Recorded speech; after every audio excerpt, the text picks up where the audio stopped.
Dear students, आज हम जो टॉपिक डिस्कस करने लगे हैं it's very very important because of when you design each and everything और आप उस डिज़ाइन को फाइनलाइज कर लेते हैं। फाइनलाइज करने के बाद मैनी ऑफ टाइम्स क्या होता है कि आपने उसकी जेपीजी या डिज़ाइंस को कहीं मॉकअप्स के ऊपर सेट करना है, किसी प्लेसमेंट के लिए, ब्रांडिंग के लिए करना चाहते हैं, तो वो किस तरीके से आप करेंगे। यानी कि हम बाकायदा से आज कंट्रोल टी यानी ट्रांसफॉर्म को किस तरीके से हम हैंडल करेंगे।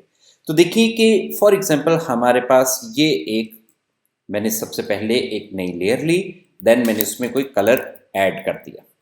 आप चाहें तो इसको ट्रांसपेरेंट लॉक लगाने के बाद हम इसको कोई ग्रेडियंट भी लगा लेते हैं। आप ग्रेडियंट ऐड ऑन करना चाहें, मेरी ग्रेडियंट की एक वीडियो है, आप उसको भी अंडरस्टैंड कर सकते हैं। अब द सिचुएशन इज दिस, ये देखिए कंट्रोल टी प्रेस करेंगे तो ये देखिए ये ट्रांसफॉर्म नोड्स आपके सामने आ गई। मैनी ऑफ टाइम इसको हम रिसाइज के लिए इस्तेमाल करते हैं।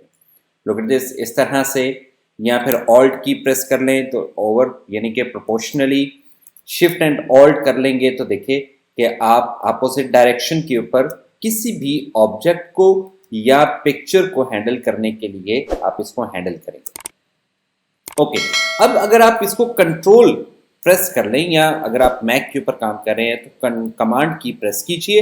ये कॉर्नर के ऊपर जब आप क्लिक करके इसको मूव करेंगे तो लाइक दिस, ये देखिए आप इसको पर्सपेक्टिव व्यू या किसी भी एंगल के ऊपर जो है वो आप इसको सेटल डाउन कर सकते हैं। याद रहे कि जब भी आप इसमें कोई भी रीशेपिंग करते हैं, अगर आप इसको फिनिश करना चाहते हैं तो ये टिक साइन प्रेस करेंगे ऊपर से या डबल क्लिक कर देंगे। देखिए मैंने इसको डबल क्लिक किया तो ये फिक्स हो गया। अब जब आप कंट्रोल टी करेंगे तो देखिए चारों कॉर्नर्स उसके फिर से स्क्वायर में ही आएंगे, फिर आपको उसके मुताबिक हैंडल करना होगा। अभी हम क्या करते हैं, इसको कंट्रोल जी करके मैं वापस लेके आता हूँ, कंट्रोल टी करके मैंने फिर से सिंपल कंट्रोल या कमांड प्रेस करके मैंने इसको रीशेप कर लिया, सम ऑफ लाइक दिस। ठीक है जी, इस तरह से मैंने इसको हैंडल कर लिया। लेकिन अब मैं इसको डबल क्लिक नहीं कर रहा बल्कि एस्केप की प्रेस करता हूँ तो ये वापस अपनी शेप में वापस आ जाएगा।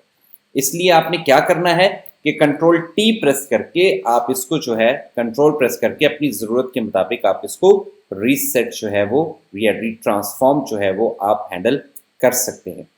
तो इस तरह से आप कंट्रोल के साथ ट्रांसफॉर्म को हैंडल कर रहे हो। ओके, अब हम क्या करते हैं कि कंट्रोल टी प्रेस करके चारों कॉर्नर्स जो आपके सामने आ गए, हम इसको रिमोल्ड करने के लिए या इसको रीसेट करने के लिए हम यहां से सिलेक्ट करते हैं, टॉप के ऊपर ही आपके सामने प्रेजेंट होगा, switch between free transform and warp mode. जब आप इस पर क्लिक करेंगे तो ये देखिए चारों कॉर्नर्स जो हैं वो आपके डिफरेंस यानी कि थोड़ा सा उसमें जो है वो डिफरेंस जो है वो क्रिएट होगा। लुक एट दिस, अगर आप एक कॉर्नर को पिक करके मूव करेंगे, लुक एट दिस, जैसे आप कहीं पर फोल्ड इसको कर रहे हैं, ये देखिए आप दोनों साइडों से इसको जो है वो इस तरह से इसकी शेप जो है वो क्रिएट भी कर सकते हैं। लुक एट दिस, अगर मैं इसको फिनिश कर दूं तो आपके सामने ये भी एक इम्पैक्ट जो है वो क्रिएट होगा।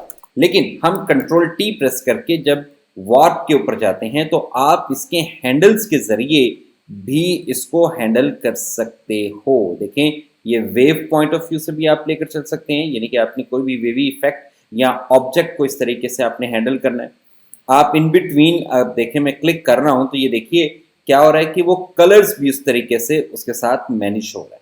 ये सेम वही ऑप्शन आप हैंडल कर रहे हो जैसे हम इलस्ट्रेटर में जो है वो हम मैश फिल टूल को हैंडल करते थे। लेकिन मैश फिल टूल की हम मजीद ऑप्शंस को स्टडी करते हैं। मैं इसको फिल वक्त एस्केप करता हूँ, कंट्रोल टी प्रेस करते हैं, मैं इसके ऊपर राइट क्लिक करता हूँ तो हम स्टेप वाइज इसको जो है वो टेकअप करते हैं। तो ये देखिए मैंने अगर यहाँ पर इसको कंट्रोल टी करके राइट क्लिक तो ये देखिए ये स्क्यू, ये डिस्टॉर्ट, ये पर्सपेक्टिव। लुक एट दिस, अगर आप इसको अपोजिट डायरेक्शन इक्वली मूव करना चाहते हैं तो ये पर्सपेक्टिव आप टेकअप करेंगे। आप यहाँ से इसको हैंडल करना चाहें तो ये देखिए आप एंगल जैसे देखना चाहें क्लिक करते हैं तो ये देखिए। और अगर आप यहाँ पे कंट्रोल टी प्रेस करके स्क्यू करना चाहते हैं तो लुक एट दिस, आपके सामने ये ऑप्शन जो है बड़ी इक्वली मूव होगी। इट डिपेंड्स कि आप ऑब्जेक्ट को ट्रीट कैसे कर रहे हैं। इसी तरीके से अगर मैं यहाँ पे वॉर्प में ऑन कर लेता हूँ, ये यहाँ से इसको मैंने ऑन कर लिया, देन मैं क्लिक करता हूँ स्प्लिट वॉर्प क्रॉसवाइज। हम हॉरिजेंटल भी ले सकते हैं, वर्टिकल भी ले सकते हैं और क्रॉस वाइज भी। जब हम क्रॉस वाइज क्लिक करेंगे तो देखिए वो आपसे रिक्वायर कर रहा है कि किस जगह से आपने इसको स्प्लिट करना है। फॉर एग्जाम्पल मैं यहाँ पे क्लिक कर देता हूँ और यहाँ से मैं इसको मूव करता हूँ तो देखिए उसका कलर्स के अकॉर्डिंगली आप इसको सेटल करें। ये देखिए आप इंडिविजुअली भी इसको लेकर चल सकते हैं, जिस शेप में चाहें आप उसमें कन्वर्ट करना चाहें, आपकी ज़रूरत के मुताबिक। आप कोई फ्रेम सेट कर रहे हैं, कोई सेटिंग्स कर रहे हैं तो उसमें से भी। और आप सिर्फ ये नहीं बल्कि क्लिक करके आप राइट क्लिक करके फिर से इसको अप्लाई कर सकते हैं कि कहाँ पर प्रेस किया जाए, तो वहाँ से ये आपके सामने मैश फिल टूल के पॉइंट ऑफ व्यू से ही आपके सामने वर्किंग की जा रही होगी। तो इस तरह से ट्रांसफॉर्म को आप मल्टीपल एंगल स्टाइल्स के अकॉर्डिंगली आप हैंडल कर सकते हैं। देखिए कि हमने उसके कलर्स को भी सेम उसी तरीके से हैंडल कर लिया। ओके, यहीं पे हम एक छोटी सी एक्सरसाइज करते हैं। Many of time students question करते हैं कि हमारे पास गूगल से जब हम पिक्चर को डाउनलोड करते हैं तो उसको हम जब फोटोशॉप में ओपन करते हैं तो क्या आता है कि वो ऑप्शन कर दे कि ये हमारे पास रिक्वेस्ट जो है ये doesn't recognise this type of file. तो आप क्या करेंगे, अगर आप यूज कर रहे हैं मैक तो उसका डिफरेंट है, आप उसको किसी और सॉफ्टवेयर में भी लेके जा सकते हो। अगर आप विंडोज यूज कर रहे हो फिर आप पेंट ब्रश में जाकर भी इसको चेंज कर सकते हो। इस वक्त चूंकि हम मैक के ऊपर वर्किंग कर रहे हैं तो देखिए कि मैं इसको ओपन कर रहा हूं डायरेक्ट से, तो ये वेब की फाइल जो होगी, जेपीजी वेब फाइल जो होगी, ये ओपन हो जाएगी। फाइल मेन्यू में जाकर एक्सपोर्ट कीजिए और एक्सपोर्ट करके आपके सामने जो पैनल एक्टिव होगा उस पैनल में से आपने ये देखिए बेस्ट रेजोल्यूशन, वहीं डाउनलोड्स में ही आप इसको सेव कर लीजिए। इस फाइल को डायरेक्ट बंद कीजिए, वही फाइल आपकी जो है वो कन्वर्ट हो जाएगी जेपीजी में, तो आप उसको डायरेक्टली जो है वो आसानी से ओपन कर सकते हो। लुक एट दिस कि ये हमारे पास, ये देखिए कि ये हमारे पास जेपीजी फाइल आ गई। अब हम इसको क्या कर सकते हैं, फोटोशॉप में आसानी से ओपन कर लेते हैं। ये देखिए पहले जो वेब फाइल थी वो आपके पास जो है वो फोटोशॉप में या इलस्ट्रेटर में ओपन नहीं होगी, तो आप इस तरीके से उसको एक्सपोर्ट कर लीजिए ताकि वो आसानी से इस्तेमाल की जा सके।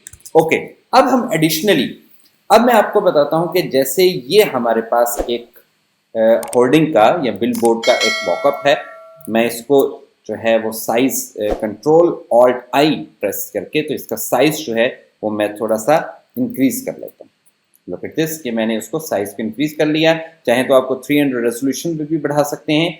ये हमारे पास एक होर्डिंग जो है वो डिजाइंड है। लुक एट दिस कि ये हमारे पास ये एक होर्डिंग है।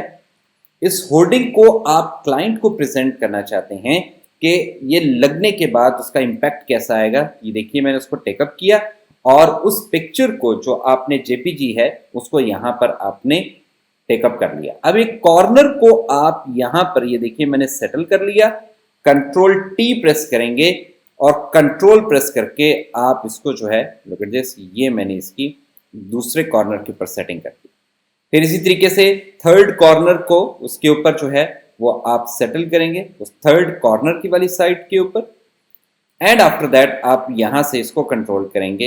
ये देखिए कि आपने फोर्थ कॉर्नर के ऊपर जो है वो उसको सेटल कर दिया। आप फिर उसको क्रॉस चेक करते रहें ताकि कहीं से भी प्रॉब्लम ना आए। देन आप इसको टिक करें तो have a look at this कि जैसे ये होर्डिंग बाकायदा से प्रेजेंटेशन में आएगी कि ये वाकई ही वहाँ पर प्रेजेंटेड है या ऑन बोर्ड हो चुकी है।